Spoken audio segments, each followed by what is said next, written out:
Queridos, a palavra que eu gostaria de trazer hoje para a igreja é essa aí. Eu coloquei como tema assim: motivados para a eternidade. Apocalipse 2, do 1 ao 7.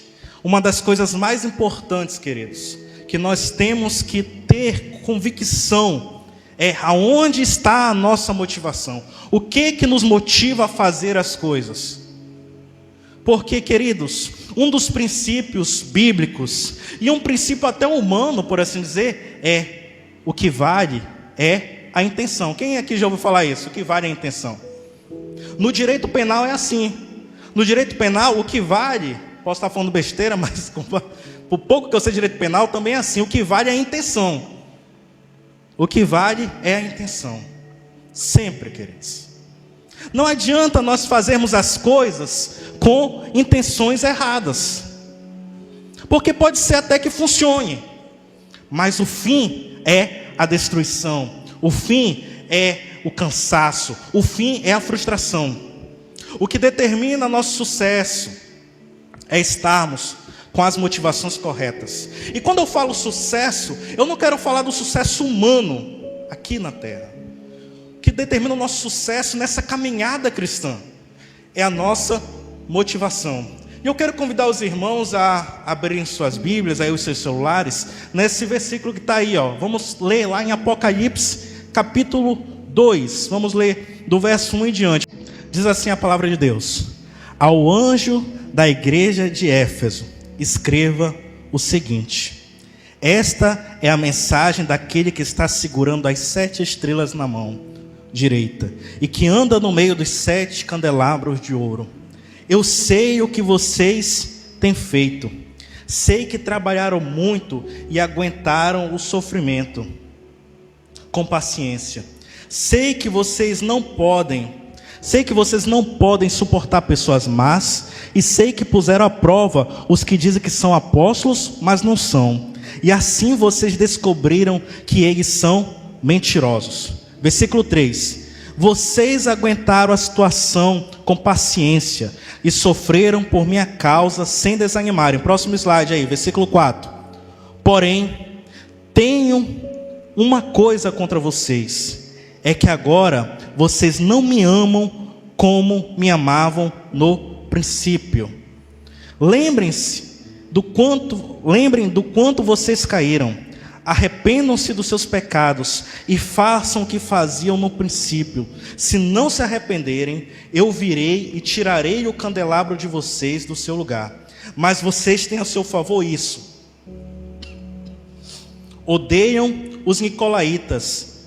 O que os nicolaítas fazem, como eu também odeio.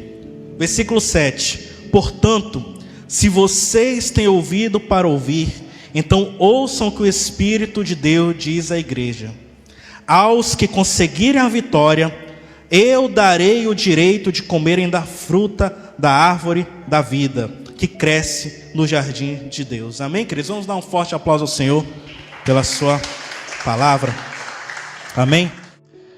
Nós vamos hoje estudar aqui, nós vamos hoje nos debruçar aqui acerca desta carta apenas do livro de Apocalipse. O livro de Apocalipse, o último livro da Bíblia, foi escrito por João, o apóstolo João, lá na ilha de Patmos. O imperador tinha condenado ele a morrer lá na ilha de Patmos. A tradição diz que tentaram matar o apóstolo João de várias formas, e como ele não morria, por fim, pegaram ele e isolaram ele lá na ilha de Patmos. E lá na ilha de Patmos ele começa a ter várias visões. Como se, na verdade, o que aconteceu? Ele de certa forma foi arrebatado, e Jesus, já glorificado, mostrou para ele o que iria acontecer no futuro. É como se ele tivesse feito uma viagem no tempo. Ele viu as coisas do futuro. E o livro de Apocalipse, ele é dividido basicamente em 2 partes, uma menor, outra maior. A primeira parte do livro de Apocalipse são as 7 cartas. São as 7 cartas. E a segunda parte são as profecias e visões. Ok? Antes das profecias, então, Jesus enviou 7 cartas a 7 igrejas da Ásia Menor. Está até ali, ó. é aquela parte verde ali da tela. Está vendo? Ó? Ali o vermelho ali é a ponta ali da Europa, cinza ali é a Itália. Ali aquela ponta verde onde tem aqueles pontinhos, eu sei que está pequeno, mas depois eu vou passar o slide no grupo, são as 7 igrejas. Hoje elas ficam ali mais ou menos na Turquia, mais ou menos não, elas ficam dentro da Turquia, certo? E a mais importante dessas 7 igrejas era a igreja de Éfeso. Éfeso foi uma igreja fundada pelo apóstolo Paulo na sua 2ª viagem missionária. Foi uma igreja que Paulo participou muito. A gente tinha visto nos cultos passados sobre a carta de Colossenses, né? Que foi uma igreja do qual Paulo não fundou, não participou, ele só apenas ajudou. Éfeso não. Éfeso, Paulo foi um dos pastores de lá. E a cidade de Éfeso na época era uma cidade muito importante. Ela fica aqui na pontinha aqui da Ásia, então ela tinha um grande porto. Era uma cidade imensa, por volta de 2 milhões de habitantes. Queridos, para aquela época, uma cidade ter 2 milhões de habitantes, era uma cidade muito grande. E era uma cidade onde, além da sua importância econômica, tinha uma grande importância cultural. Era um dos centros de uma das principais deusas da época helenística, que é a deusa Ártemis, também conhecida como Diana. Lá tinha uma das 7 maravilhas do mundo antigo, que é o templo que está ali embaixo, ó, o templo de Ártemis, o templo de Diana, uma das 7 maravilhas do mundo antigo. Então era uma cidade muito importante. Mas quando o cristianismo chegou ali, quando Paulo chegou lá, quando Paulo começou a evangelizar aquela igreja, o que aconteceu? Houve uma revolução naquela cidade, houve um avivamento naquela cidade. Aqueles que antes eram entregues à prostituição cultural, aqueles que antes eram entregues a qualquer nível de religiosidade idólatra, se converteram ao cristianismo. Acabou que a igreja de Éfeso cresceu imensamente, e foi a partir da igreja de Éfeso que veio essas outras igrejas aí ao redor da Ásia, Tiatira, Laodiceia, próprio Colossenses. Tudo partiu de Éfeso. Para você ter uma ideia, vamos dizer assim, que o primeiro pastor de Éfeso foi Paulo. O segundo pastor de Éfeso foi Timóteo, discípulo de Paulo, dos quais tem as cartas também de Paulo a ele. Terceiro pastor de Éfeso foi o próprio apóstolo João, também pastoreou lá. Tanto que quando ele foi para a ilha de Patmos, quando ele foi levado para a ilha de Patmos, preso, ele estava indo em período de pastoreio lá da igreja de Éfeso. Enfim, em resumo, Éfeso era uma grande cidade e, apesar de tudo, saiu de lá uma grande igreja. Uma igreja missionária, uma igreja que fazia as coisas, uma igreja que trabalhava por Cristo, uma igreja diferenciada. Mas o que aconteceu, queridos? Qual foi a situação? Veio o tempo. Queridos, nós como cristãos devemos ter bastante cuidado com a nossa rotina, com a nossa vida, com o nosso caminhar como cristãos. Porque não importa se no passado nós fizemos tais coisas, se no passado nós fomos grandes, se fizemos isso, se fizemos aquilo, é preciso ter uma continuidade. Já foi falado aqui várias vezes, a vida cristã, ela não é uma corrida de 100 metros. Ela é uma maratona. O que é a maratona? Se você for ver a maratona, as pessoas não começam já naquela corrida doida, vai, não. Tem que ir na calma, tem que ir já administrando o tempo, tem que ir poupando energia, porque a caminhada é longa. O que o texto nos traz? A carta de Cristo a Éfeso é uma das cartas que mais tem elogios. E Deus começa assim, Jesus começa assim falando, vamos ler novamente aí, Olha aí o que o próprio Jesus fala para a igreja de Éfeso. Eu sei o que vocês têm feito. Primeiro ponto aqui, queridos, o que esse pequeno trecho nos traz? Não importa quem seja você, não importa qual a sua situação, não importa o que você é, o que você não é. saiba de uma coisa: Deus vê tudo o que você tem feito. Deus vê tudo o que você tem feito. Isso eu falo para a igreja como um todo, isso eu falo para aqueles que servem, porque às vezes dá a impressão que, muitas vezes a gente está trabalhando, fazendo algo para Deus, e às vezes a gente dá a impressão que, ninguém está vendo isso, porque o nosso coração, ele de certa forma, ele quer ter um reconhecimento, mas saiba de uma coisa: Deus está vendo tudo que você faz, querido. Deus está vendo. Deus está vendo quando você ora sozinho no seu quarto. Deus está vendo quando você chora pedindo ajuda dele. Deus está vendo você nas suas vitórias. Deus está vendo você nas suas derrotas. Deus está vendo. Deus está ciente da sua situação. Sempre, queridos.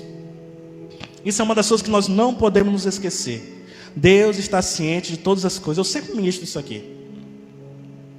Porque o que acontece? De fato, às vezes a gente sempre tem a tendência, nós seres humanos temos a tendência de achar que Deus não está nos vendo.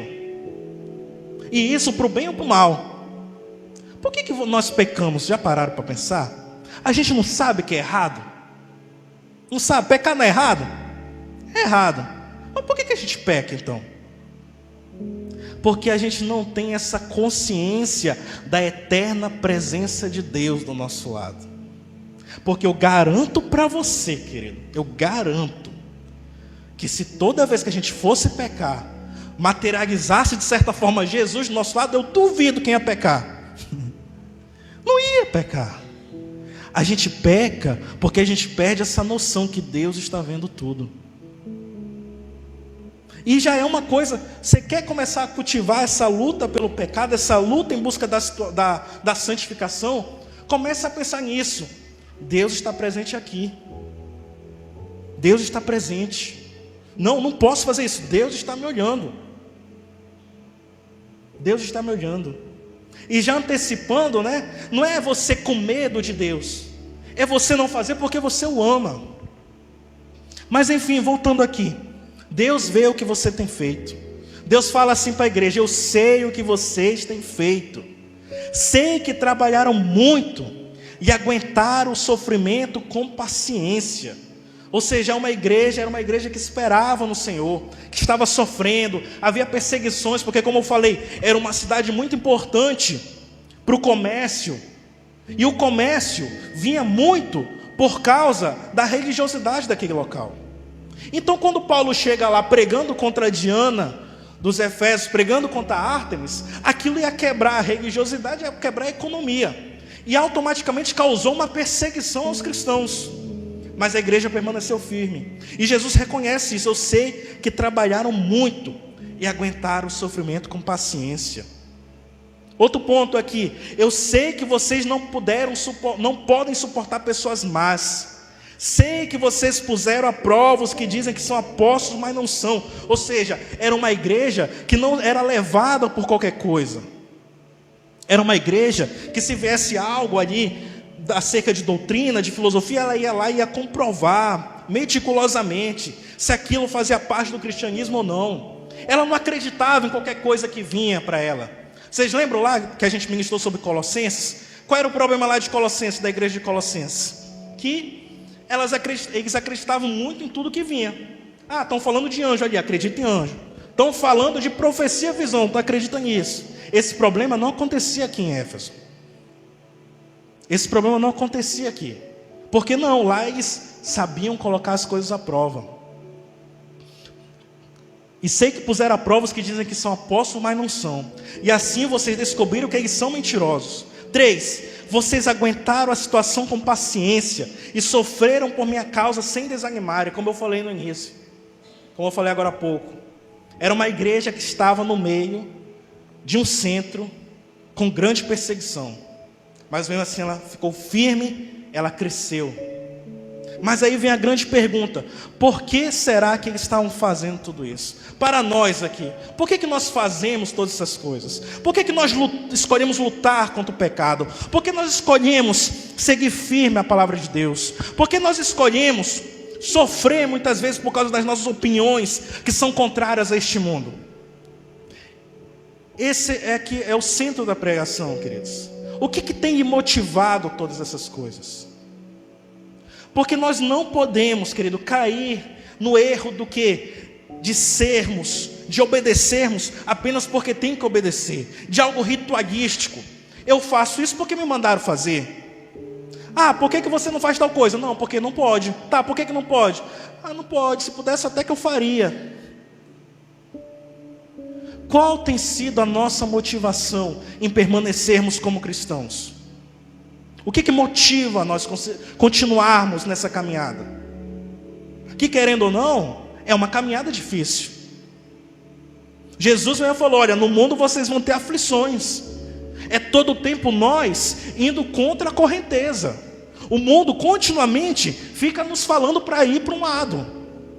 Mas o que faz você a permanecer firme? Isso é uma resposta que tem que estar firme no seu coração. Porque o que me faz permanecer seguindo Jesus?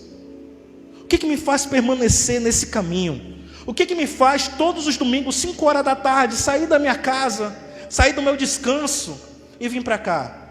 O que faz eu parar minha rotina de estudos, de trabalho, para vir para a igreja, para visitar um irmão, para ir para o GC, para fazer o pessoal do louvor, para chegar aqui 4, 3 horas antes do culto, para estar servindo na igreja? Por exemplo, a Esté chegou agora do Enem. Você sabe que o Enem é pesado. A Esté chegou agora do Enem, foi direto. Só foi lá em cima, Eric, deixa eu ir no banheiro rapidinho, já venho. Tá, Esté, vai. E volta lá para a live. O que será que nos motiva, queridos? Isso é uma coisa que tem que estar firme no nosso coração. E isso é algo subjetivo. Eu não posso dizer para você, olha, você tem que se motivar por causa disso. São certezas que você tem que ter de você, acerca da sua própria fé, de você mesmo. Você nem se eu só consegui me expressar. Tem um salmo, acho que é o salmo de número 8, toda vez, não sei se é 8 ou 18, que fala assim na linguagem de hoje: procure conhecer por você mesmo por que Deus é bom. Queridos, nós temos que começar a ter uma fé sólida. Como assim ter uma fé sólida? Ter as convicções prontas na ponta da língua. Eu sigo nesse caminho por causa disso. Eu sigo nesse caminho por causa disso. Porque se você perder isso, você vai estar só fazendo as coisas por fazer. Rituais. Esse é o problema dos rituais. Esse é o problema da religiosidade. Faz porque tem que fazer. Faz porque foi ensinado que é assim que tem que fazer.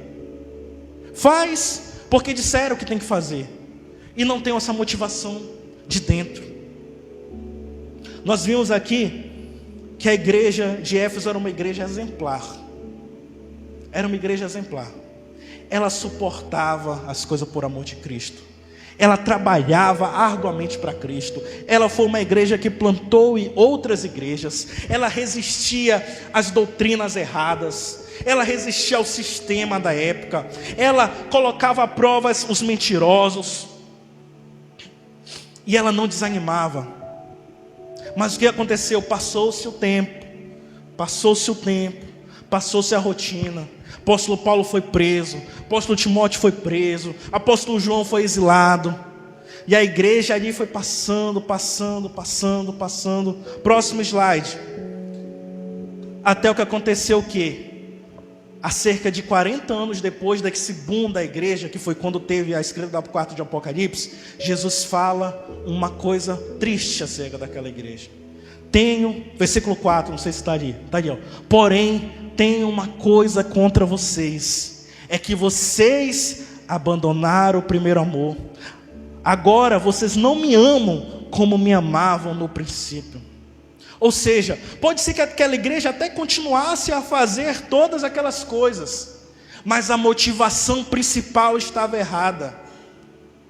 Queridos, Deus não quer o nosso trabalho. Ele mesmo fala, eu não quero sacrifício, eu estou cansado de sacrifício. Deus quer ter um relacionamento conosco. Deus quer ter o nosso amor. Aqui claramente ele está falando isso. Olha, eu tenho contra vocês o quê? Vocês estão fazendo um monte de coisa. É show demais o que vocês estão fazendo. Mas a coisa mais importante, vocês esqueceram. Que é o quê? Me amar. É fazer as coisas não porque tem que fazer, é fazer as coisas por amor a Deus. Eu não peco porque eu tenho medo de ir para o inferno. Eu não peco porque eu tenho medo de morrer, de perecer. Eu não peco porque eu amo o meu Deus. Eu amo aquele que me salvou. Queridos, essa tem que ser uma das bases da nossa fé. Por que você segue sendo cristão? Porque você ama a Deus, você tem que amar a Deus. É preciso, querido, todas as vezes, Paulo lá fala, antes da ceia, examine o homem a si mesmo. É preciso, querido, diariamente, nós fazemos essa análise. Cara, por que eu estou fazendo isso? Por que eu faço essas coisas? Porque senão vira um ativismo. Vira um ativismo. Por isso que, infelizmente, tem várias pessoas que vêm para a igreja, tudo e tal, mas a sua vida lá fora continua a mesma coisa, não há mudança. Porque aquilo virou simplesmente um ritual. Aquilo virou simplesmente tem que fazer, eu vou fazer. Mas que entre nós não seja assim, queridos. Que entre nós não seja assim.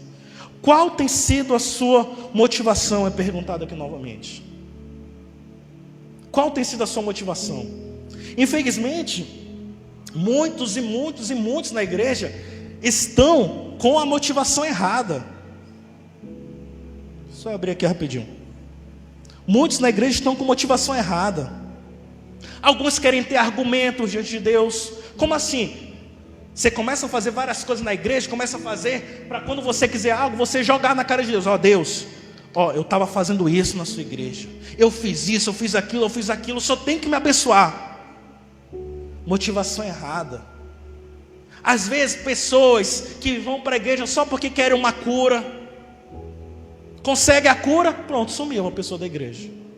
A gente vê isso aí. Pessoas, vem para a igreja, estava sofrendo, casamento destruindo, tudo e tal, desempregado, aí consegue um emprego, se arruma o casamento, quando a fé a pessoa sumiu. Motivação errada. Queria a bênção, mas não queria o abençoador. Queridos, que entre nós não seja assim, queridos. Que entre nós não seja assim. Mais vale o coração sincero do que obras extraordinárias.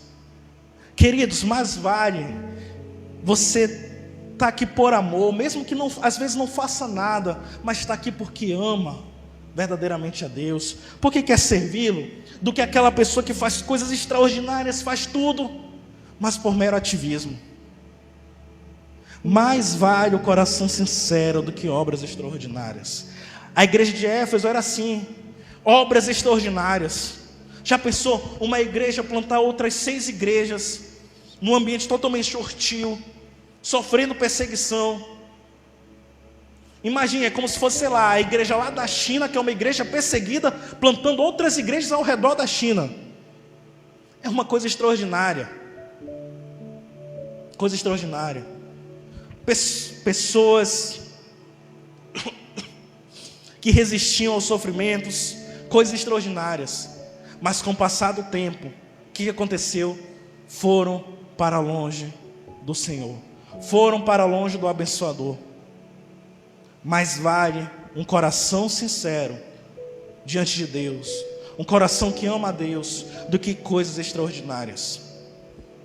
Pastor Xavier sempre fala aqui, lá no céu, muito provavelmente teremos muitas surpresas.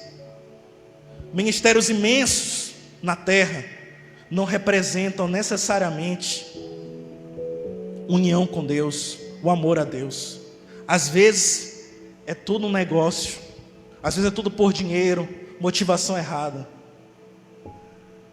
Mas que entre nós não sejamos assim. Que você tenha firme em você as motivações corretas. E a motivação base tem que ser essa: eu faço porque eu amo a Deus. Não é porque eu tenho medo de ir para o inferno, não é porque eu quero uma bênção, não é porque eu quero um milagre, é porque eu amo a Deus. Porque eu amo a Deus. Amém, queridos? Em resumo, queridos, há apenas 2 caminhos: Sempre que eu ministro aqui, eu procuro cair sempre nesse mesmo ponto aqui. Porque essa aqui é a base, querido, de tudo. Só existe 2 caminhos, não existe meio termo para nós. Quando Jesus escreveu a carta para Éfeso, descreveu todos os elogios a ela, tudo e tal, falou o problema, mas ao mesmo tempo que ele fala o problema, ele dá a solução. Porque lembra que eu sempre falo aqui, Deus não quer punir a gente. Deus não quer nos punir. Deus quer o nosso amor. Deus quer nos atrair para Ele de novo. Então mesmo que haja um problema lá, Ele já dá o caminho para a solução. E queridos, diante de tudo, há apenas 2 caminhos. 2 caminhos. Está aí, ó. De verde aí, ó. Lembrar-se, arrepender e retornar. Esse é um caminho. O outro caminho, ignorar e continuar como está. Você pode estar ouvindo aqui essa palavra e achar, cara, na minha vida está tudo bem, de boa. Ignora, continua como está. Ou você pode se lembrar, cara, de fato, quando eu comecei a minha caminhada cristã, o amor era diferente. Eu vinha com desejo para a igreja. Eu vinha fazer as coisas com desejo para a igreja. Lembra? Muitos aqui da igreja tiveram essa experiência lá no encontro, naquela volta do encontro, para cima. Só que vai passando o tempo, vai se esquecendo. Jesus fala o que hoje para nós? Lembrem-se do primeiro amor. Lembre-se de logo quando você conheceu a Cristo. Lembre-se daquela empolgação do início. Lembre-se, arrepende-se e retorne. Apocalipse 2:5 fala aí, ó, Jesus falando: Éfeso, igreja, lembre-se de onde caiu, arrependa-se e pratique as obras que praticava no início. Em outras palavras, volte à motivação correta. Pare de fazer as coisas só porque tem que fazer. Pare de fazer as coisas baseado só no ativismo. Pare de fazer as coisas só por medo do que as pessoas vão dizer de você. Pare de fazer as coisas por motivações erradas. Foque na motivação certa. Há apenas esses 2 caminhos, queridos: lembrar, arrepender e retornar às antigas práticas, ou ignorar e continuar como está. E há também 2 resultados, cada um vindo de um caminho. Para os que retornar, Jesus fala lá em Apocalipse 2:7: ao vencedor eu darei o direito de comer da árvore da vida que está no paraíso de Deus. Ao vencedor. Quem é esse vencedor? É aquele que manteve a motivação correta. É aquele que fazia as coisas porque amava a Deus, porque queria estar mais perto dele, porque queria ter mais intimidade com ele. Esse é o vencedor. O vencedor não é aquele que conseguiu ser próspero nessa vida, que conseguiu grandes ministérios, que fez isso, fez aquilo. Até porque vocês lembram da parábola lá, eu acredito que é Mateus 24, não lembro agora o versículo exato, que Jesus fala que naquele dia muitos chegarão diante dele falando: Senhor, em teu nome eu fiz isso, em teu nome eu expulsei demônios, em teu nome eu curei enfermos, em teu nome eu fiz isso, isso e aquilo. E Jesus vai falar o que para eles? Aparta-te de mim, porque eu não te conheço. E por que ele não conhece? Porque era uma pessoa que estava com motivações erradas. Qual tem sido a nossa motivação? Qual tem sido o porquê de nós fazermos as coisas para Deus? Qual tem sido o porquê de nós continuarmos sendo cristãos? Para quem ignorar, o que vai acontecer se eu ignorar? O que vai acontecer para aqueles que ignoram esse alerta, que permanecem fazendo a motivação errada?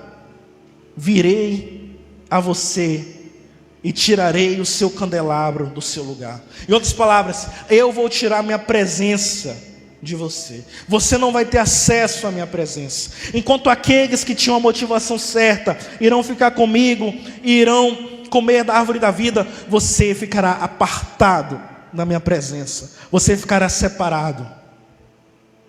Em outras palavras, você vai enfrentar a segunda morte, que é o que? Ser separado de Deus para sempre. ser separado de Deus para sempre. Queridos, por isso que eu falo que isso tem que ser firme no nosso coração, essa certeza. Qual tem sido a nossa motivação? Qual tem sido a nossa motivação? O que te motiva? Por que você continua sendo um cristão? O que fazer diante dessas coisas? Primeiro aí, o mais importante, volte ao primeiro amor e tenha uma renovação diária. Pastor, eu quero coisa prática, como é que eu faço isso? Na prática, queridos, tem que aumentar o seu tempo com Deus. É aumentar o seu tempo de oração com Deus. É aumentar o seu tempo de leitura da palavra de Deus. É aumentar o seu tempo de ouvir músicas que te levem a Deus. É como falar em Colossenses 3, é manter o seu pensamento no alto. Voltar ao primeiro amor é isso. Por que quando nós voltamos dos encontros, nós vemos cheios, avivados? Porque é 3 dias aqui direto.